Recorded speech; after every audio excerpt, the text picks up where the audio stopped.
لە مەین کە ویلایەتێکی پڕدارستانی ئەمریکایە داهێنانێک ڕوودەدات کە چاوەڕێ دەکرێت داهاتووی خانوو دروستکردن بگۆڕێت. خانوویەک لە ڕێگەی پرنتەرێکی سێڕەهەندی یاخود 3Dەوە لە مادەی ڕووەکی دروست دەکرێت.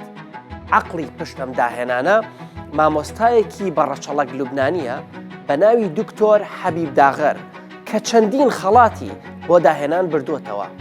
دوای چەندین ساڵ توێژینەوە ئەم ئەندازیارە کۆچبەرە ڕێگەیەکی هەرزانتر، خێراتر و ژینگە دۆستری بۆ دروستکردنی خانوو دۆزیوەتەوە. سڵاو، من نام عەبدوڵام. لەم بەرنامەیەدا ئەم داهێنانەی دکتۆر داغەر و تیمەکەیتان لە زانکۆی مەین پێدەناسێنم لەگەڵ ئەو بربەستانەی کە دێتە پێشیان و چۆن ڕوبەڕوویان دەبنەوە. ببینن لە ئەمریکا زانکۆ داهێنانی چەندە مەزن دەکات.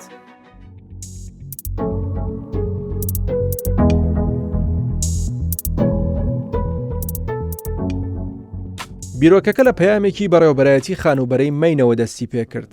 ئۆفیسی خانوبەری ویلایەتی مەین گوتی قەیرانێکی گەورەمان هەیە. ناتوانین خانووی پێویست دروست بکەین. دەتوانیت بە پرینتەری 3D خانومان بۆ دروست بکەیت؟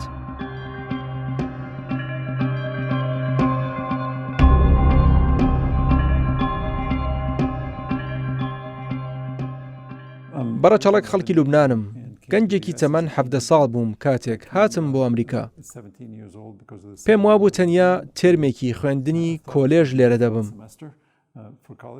بەڵام بەهۆی شەڕی ناوخۆی لوبنانەوە 45 ساڵ تێپەڕیوە و هێشتا هەر لە ئەمریکام. 2 بڕوانامەی ماستەر و دکتۆرایەکم هەیە.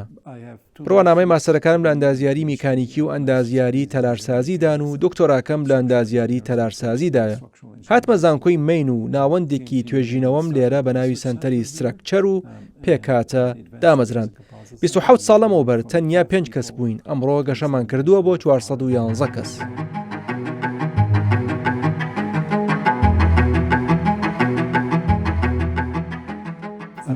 ئێستا لە ئەمریکا پێویستمان بە زیاتر لە 8 ملیۆن خانوو هەیە.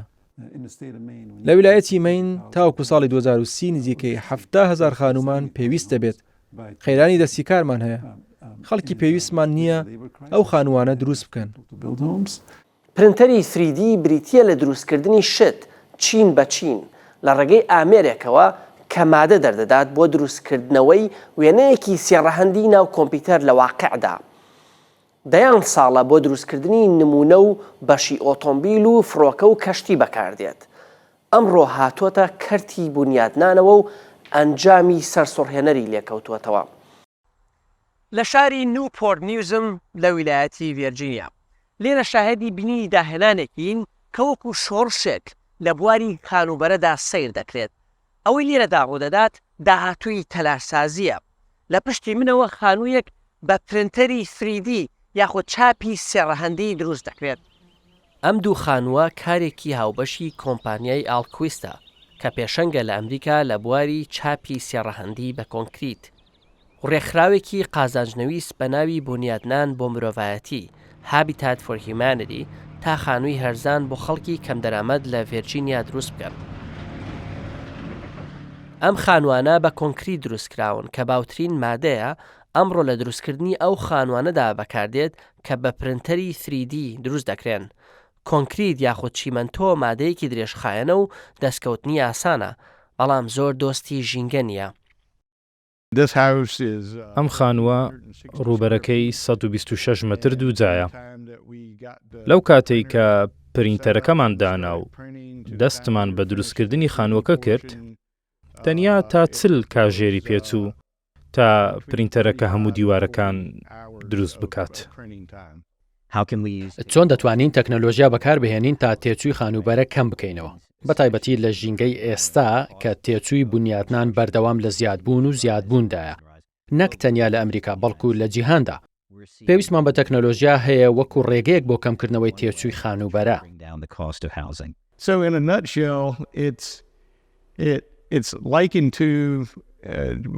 بە کورتی ئەمە وەکو ئەو کیسەیە وایە کە بۆ دیکۆرکردنی کێک بەکاردێت. دەیگوشیت و مادەکەی لێ دێتە دەرەوە تا شکلێک دروست بکات. ئەمەش هەمان شتە. بەڵام ئەوەی لە پرینتەرەکە دێتە دەرەوە کۆنکریتە. تێکەڵەیەکی تایبەتی کۆنکریتە کە پێکهاتەی تایبەتی تێدایە و وا دەکات خێرا ڕق ببێت. بەڵام هێشتا هێندە شلە تا بەیەکەوە بنووسێن کاتێک چین بە چین لەسەر یەکدا دەندرێن. مەکینەیەکی گەورەیە کە زۆر جیاوازی نییە لە پرینتەری مەرەکەب کە لە ماڵەکانماندا هەن. ئەم پرینتەرە توانای چاپکردنی هەر شکل و شێوازێکی هەیە. هەر شتێک بە خەیاڵدا بێت و بتوانرێت لەسەر کۆمپیوتەر دروست بکرێت، ئەم پرینتەرە دەتوانێت دروستی بکات. زۆر کەس پێیان وایە کە هەمووان بێکار دەکات. لە ڕاستیدا بەو شێوەیە نییە. کە پرینتەرەکە دەبینن دەڵێن تەنیا یەک کەسەیە کە پرینتەرەکە بەڕێوە دەبات و ئیدی کەسی تر پێویست نییە. هەمووان بێکار دەبن. لە ڕاستیدا بەو شێوەیە نییە. نزیکەی 6 کەس پێویستە بۆ شوێنی دروستکردنی خانوویەکی وەکو ئەمەدا بن، چونکە هەمان ڕۆژ دەبێت مادەی بەهێزکەر بۆ دیوارەکان زیاد بکەین. پێم وایە هەر کەسێک دەتوانێت فێری بەکارهێنانی پرینتەری 3D ببێت. زۆر کەسەیە لە ماڵەوە پرینتەری هەیە. تەکنەلۆژیای ئەم پرینتەرەش لە ڕاستیدا هیچ جیاواز نییە.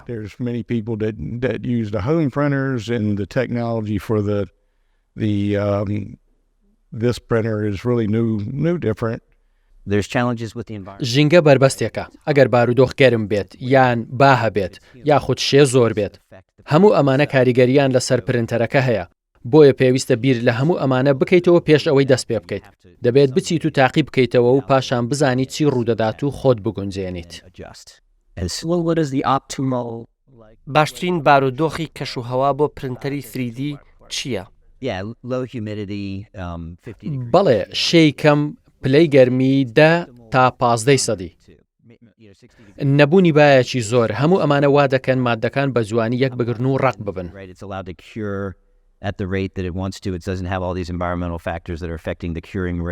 پرینتەری 3D تەنیا بۆ دروستکردنی خانووی بچووک نییە، پرۆژەی گەورەشی پێ دروست دەکرێت. بۆ نمونە سەیریان ڤێلایە بکەن لە چین، بە پرینتەری 3D دروستکراوە. پلان دانراوە بۆ دروستکردنی هوتێلێکی 82 لە تێکساس بە پرینتەری 3D. ئەم ناوەندە تەندروستیە پێشکەوتووە لە تایلاند بە پرینتەری 3D دروستکراوە. لە عەرەبستانی سعودیە یەکێک لە درێژترین باڵەخانەکان لە شەمس ڕیاضە و ڕووبەرەکەی 345 مەتری دووجایە و بەرزیەکەی 10 مەترە. ساڵی 2016 راپۆرتێکی نەتۆیەگرتووەکان لەسەر خانوبەرە لە جیهان بڵاو بووەوە. خانووی زۆر پێویستە لە سەراپای جیهان دروست بکرێت. لە جیهان بە شێوەیەکی گشتی کۆنکریت بەکاردەهێنرێت. لە ئەمریکا کەمتر کۆنکریت بەکاردێنن. ئەگەر وەکو ڕابردوو خانوو دروست بکەین بە هیچ شێوەیەک پێڕاناگەین. لە ڕووی ژینگەشەوە کۆنکریت زیانی زۆرە. لە ڕووی کاربۆنەوە چیمەنتۆ و مادەکانی دیکەش کە لە دروستکردنی کۆنکریتەکەدا بەکاردێن بۆ ژینگە خراپن. بۆیە دەبێت مادەی دیکە بدۆزینەوە. دەبینین خەڵک کار لەسەر مادەی جیاواز دەکەن.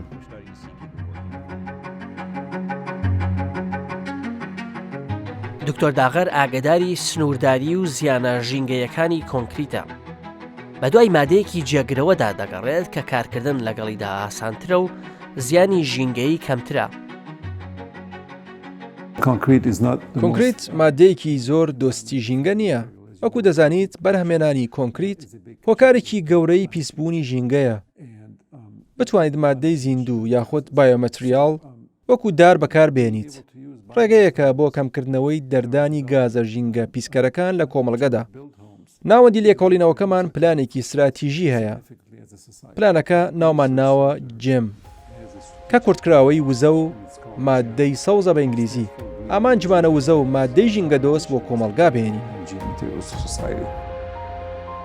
دکتۆر داغەر دەزانێت ئەوەی داهێنەر دروست دەکات کردنی پرسیارە دروستەکانە، نەک هەبوونی هەموو وەڵامەکان. لیستێک پرسیاری بۆ تیمەکە هەیە تا وەڵامی بدەنەوە. ئایا ئەو مادەیەمان هەیە هێندە بەهێز بێت بەرگە بگرێت؟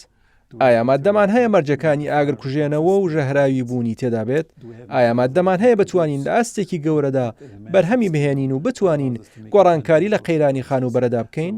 چەندین گرفتی ئاڵنگاریمان لە بەردەمدا بوون، بەڵام گرفتە تەکنیکیەکە بریتی بوو لەوەی چۆن ئەم مادانە بەرهەم بهێنین و پرۆژەیەکی پڕ ئاڵنگاری بە پرینتەری 3D دروست بکەین. چەندین پێکاتە و مادەی جیاوازمان تاقی کردەوە لە بەهێزیمان کۆڵیەوە لە درێژخایانی مادەکەمان کۆڵیەوە ئایا مادەکە بەهۆی گەرما و سەرماوە فراوان نابێت و ناچێتەوە یەک مادەکە چەند لەگەڵ سیستەمی مادەکانی دیکەی بازاردا دەگونجێت هەوڵێکی لێکۆڵینەوەی گەورە هەبوو کە چەند ساڵێکی خایان تا توانیمان فرموڵایەکی گونجاو بدۆزینەوە. دکتۆر داغر و تیمەکەی بۆیان ڕوون دەبێتەوە کە چارەسەر ڕەنگە لە باخچەکەیاندا بێت. هەندێک کارگەی کاغەز دروستکردن داخراون بەهۆی کەمبوونەوەی خواستەوە لە جیهانێکی دیجیتالدا.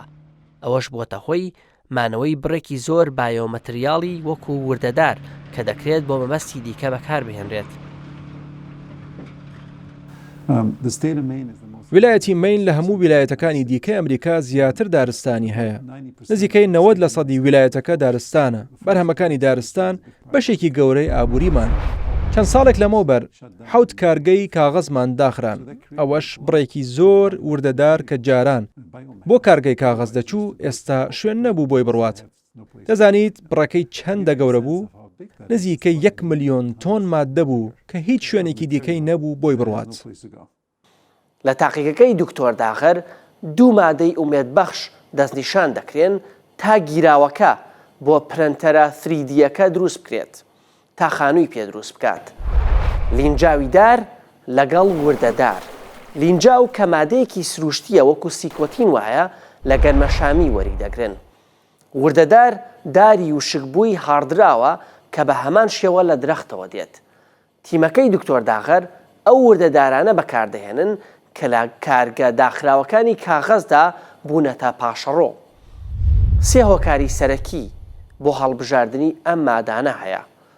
ئەم مادانە خۆنوێکەرەوەن و دەکرێت ڕیسایکڵ بکرێنەوە. ئەمەش کاریگەری خراپی بنیاتنان لەسەر ژینگە کەم دەکاتەوە.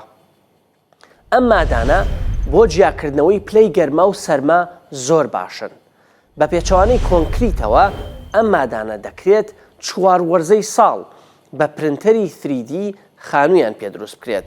چونکە پرنتەرەکە پێویست ناکات لە شوێنی دروستکردنی خانووەکە بێت و پارچەکان دواتر بە ئاسانی دەگوازرێنەوە. پرینتەرەکە ئەم پارچانەی تێدەکرێت و گەرمیان دەکات. دایان توێنێتەوە و لە نۆزڵێکەوە دایان ڕژێنێت لە پرینتەری 3Dدا بە کورتی چیمەنتۆ و ئاو تێکەڵ دەکرێن و چین بە چین دەیڕێژن. جیاوازی لەگەڵ کونکریت ئەوەیە کونکریت ناکرێت ڕوویەکی ئاسۆیی پێدروست بکەیت. بەڵام ئێمە دەتوانین ڕووی ئاسۆیی بە مادەکانمان دروست بکەین چونکە زۆر خێراتر جێی خۆی دەگرێت و دەتوانین بە گۆشەی 45 چاپی بکەین. ئەمەش ڕێگەمان دەدات پێکاتەی سێڕەهەندی چاپ بکەین. وا دروستمان کردووە لە نێوان 1 تاوەکو 5 خولەکدا ڕق دەبێت. خێراتر لە کۆنکریت ڕق دەبێت کاتێک هەوای بەردەکەوێت.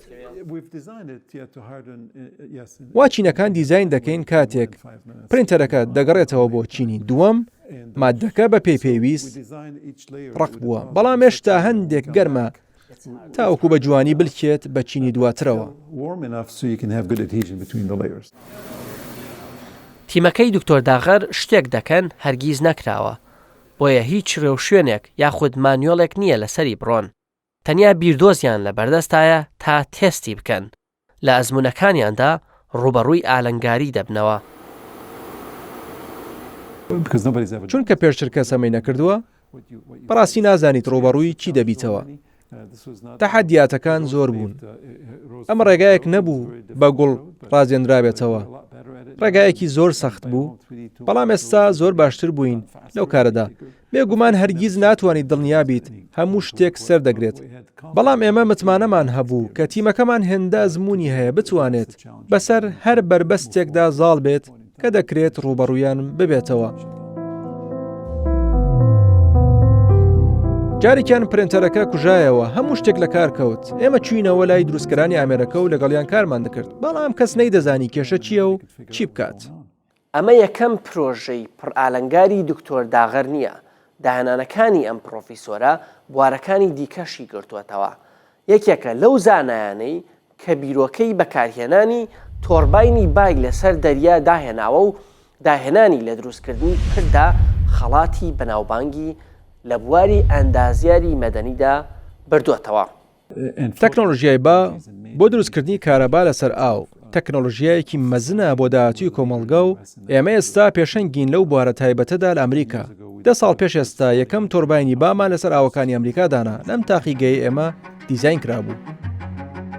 هاوکارەکانی دکتۆر داغەر دەڵێن ئەندازیارە هێمنە لوبنانیەکە بڕوای بە کللتوری پێکەوە کارکردن تیموەرک هەیە و بە پێویستیەکی داهێنانی دەزانێت. کارکردن لەگەڵ دکتۆر داغر وەک هیچ شتێکی دیکە نییە ئەزمۆنم کرد بێت چونکە ئەو توانای خەڵک دەبینێت کە خۆیان نایبینن.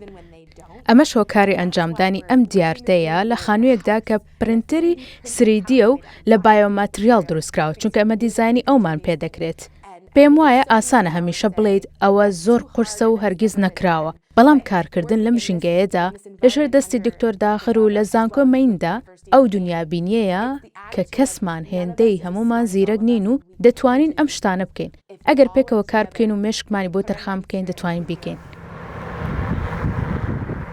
لە شوێنی دروستکردنی خانووەکە لە شاری بانگۆڕی ویلایەتی مین تیمەکەی دکتۆر داغەر هەوڵی دۆزینەوەی گرفتی گەورەترین پرنتەری 3D لە دنیا دەدەن.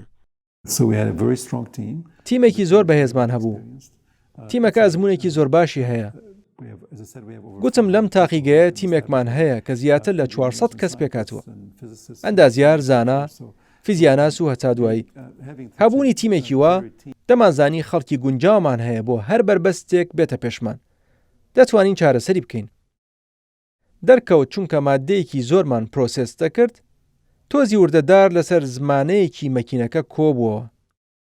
ئەو زمانەیە کە دەرگای فیدەکە دەکاتەوە و دادەخات. ئەو فیدەی کە مادە بۆ نۆزڵەکە دابین دەکات. تۆزێکی هێندە زۆری تێدا کۆبوو بووە کە زمانەکە هیچی دیکە کاری نەدەکرد. کە دەستمان پێکرد نەمان دەتوانی پێشبینی گرفتێکی وا بکەین. چارەسەرەکەی ئاسان بوو. تەنیا پانکەیەکمان لەسەرەوەی زمانەکەدا تاوەکو تۆزەکەی سەری فڕێ بدات.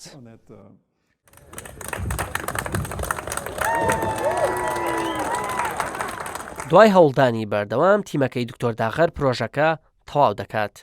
مانگی ئۆکتۆبەری ساڵی پار حاکمی ویلایەتەکە و سیناتۆرەکانی ئەمریکا بەشداری ئاهەنگی کردنەوەی خانووەکەیان کرد. ئەمڕۆ ئێمە ئاهەنگ دەگێڕین بۆ یەکەم خانووی پرینتەری 3D و کە لە وردەدار دروستکراوە. ئێستا بیر لە ڕۆژی سوپاسگوزاری و لێنانی قەل و سۆسی گرەیڤی دەکەمەوە. ئەم خانووە لە داری هاڕاو دروستکراوە. کێ پێوا بوو شتێکی لەم جۆرە ڕووبدات؟ ئەمە یارمەتیدەرە بۆ دابینکردنی خانوو بۆ دانیشتوانی مین.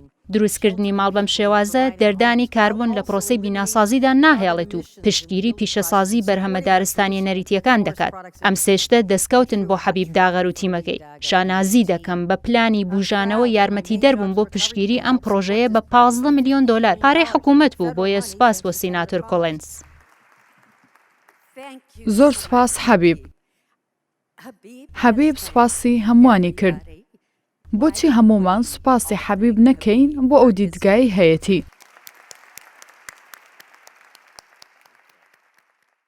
پرسیارەکە لێرەدا ئەوەیە ئایا ئەم خانووە خنجیلانە کە وەکو داهێنانێکی ئەمریکی دەنگدانەوەیەکی هێندە گەورەی لێکەوتووەتەوە و لەدار دروستکراوە دەتوانێت بەرگەی زستانی تند و بەفراوی ویلایەتی مین بگرێت؟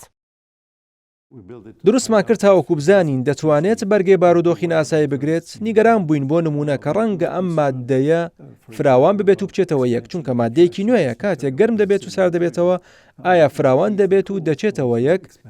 ئەم خانووە پرۆتۆتایپە نمونەیەکە بۆ تێزکردن خانووەکە هەستەوەری پێوەیە. سەیری سەقفەکە بکەیت هەستەوەرێک لەوێ دەبینیت. ئەم هەستەوەرانە داتا لەسەر خانووەکە کۆ دەکەنەوە، داتا لەسەر هەیکەلی خانووەکە و هەروەها بارودۆخی کەشوهەوا وەکو گەرمی و ساردی. دوای ساڵێک خانووەکە هەموو وەرزەکان تێدەپەڕێنێت و کاتی هاتووە بزانین لە چه بارودۆخێکدایە. زۆر باش بوو. بێگومان هەندێک گرفتی بچووکمان تێبینی کرد، بەڵام بە ئاسانی چارەسەر دەکرێن.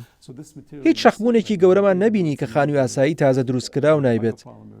ئەم مادەیەی ئێستا دەیبینیت هەرچەندە لە وردەدار و بایۆپۆلیمەر دروستکراوە لە ڕووی فشارەوە لە کۆنکرێت بەهێزترە. لە هەمان کاتدا 100% دەکرێت ڕیسایکڵ بکرێتەوە. دەتوانیت بە درێڵ کونی بکەیت، پارچەی لێ ببڕیت. مادەیەکی زۆر تایبەتە و دەکرێت لە زۆر شوێندا بەکار بێت. هەبوونی خانوو کە 100% دەکرێت ڕسایکل بکرێت زۆر گرنگە. ئێستا خەریکی تاقیکردنەوەین تاوەکو بزانین ئەم مادەیە چەند جار دەکرێت ڕسایکل بکرێت و دووبارە بەکار بهێنرێتەوە. بۆ ڕیسایکڵکردنی ئەم مادەیە دەتوانیت وردی بکەیتەوە پاشان بخەیتە پرینتەرەکەەوە دیسان خانووی پێ دروست بکەیتەوە. ئێستا 5 جارم کارە دەکەین تاوەکو بزانین پێکاتەکانی مادەکە لە هەر گەڕێکدا چی بەسەردێت. بۆ نمونە ئەگەرم خانووە 200 ساڵ بڕبکات 5 جار مادەکەی دووبارە بەکار بهێنیتەوە واتە دەکرێت بۆ ماوەی 1000 ساڵ ئەم خانووە ڕیسایکڵ بکرێتەوە. ئەوەی جیاوازە لەبارەم خانووە بۆشایی هەیە لە نێو دیوار و سەقفەکە و زەویەکەدا. لەو بۆشاییەدا توانیمانە مادەی جیاکەرەوە بەکار بێنین کە ئەوانیش پایۆمەتریاڵن تاوەکو ڕێگە لە هاتنە ژوورەوەی گەرمی و ساردی دەرەوە بگرێت. کاتێک خانووی کۆنکرێتی بە پرینتەری 3D دروست دەکەیت عادەتەن تەنیا دیوارەکان دروست دەکەیت. کە دروستی دەکەن دەبینیت بناغەیەک وەکو خانووی ئاسایی دروست دەکەن پاشان دیوارەکان بە پرینتەری 3D دروست دەکەن پاشان سەقفەکە و بەشەکانی دیکەی خانووەکە بەدەست دروست دەکەن. ئێمە بەو شێوەیە نەمان کرد. ئێمە هەموویمان بە پرینتەری 3D دروست کرد. زەویەکەمان پرینت کرد، دیوارەکانمان پرینت کرد، سەقفەکەمان پرینت کرد، هەمووی بە یەکجار.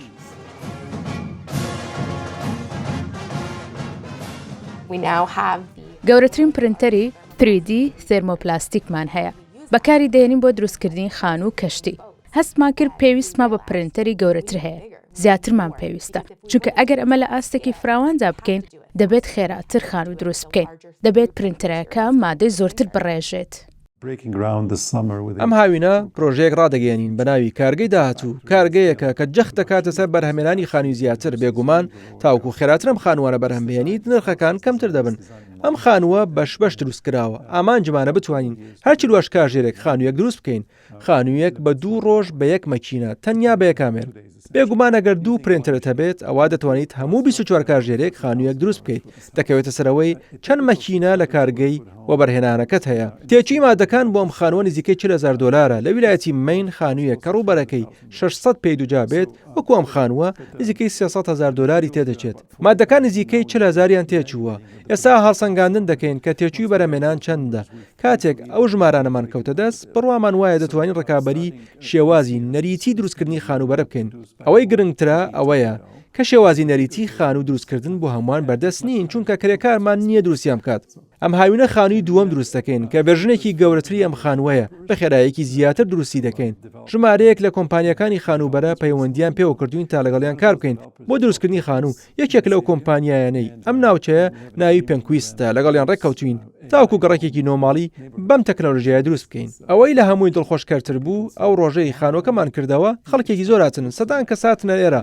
کاتێک پەتەکەمان بڕی یەکەم کەسکە چوونە ناو خانووەکەەوە حاکمی ویلایەتەکەمان و سیناتۆرەکانمان بوون. سەیری خانووەکەیان کرد و ئەوەی کە هەموویان گوتیان ئەو بوو کام خانووە زۆر جوانە. چاوەڕێمان نەدەکرێت هێندە جوان بێت. خەڵک دەڵێن واو پێمان وانە بوو هێندە جوانە دەتوانن لەم خانووەدا بژیم. دوجار گرنگترین شت ئەو پێشوازیەی خەڵکە.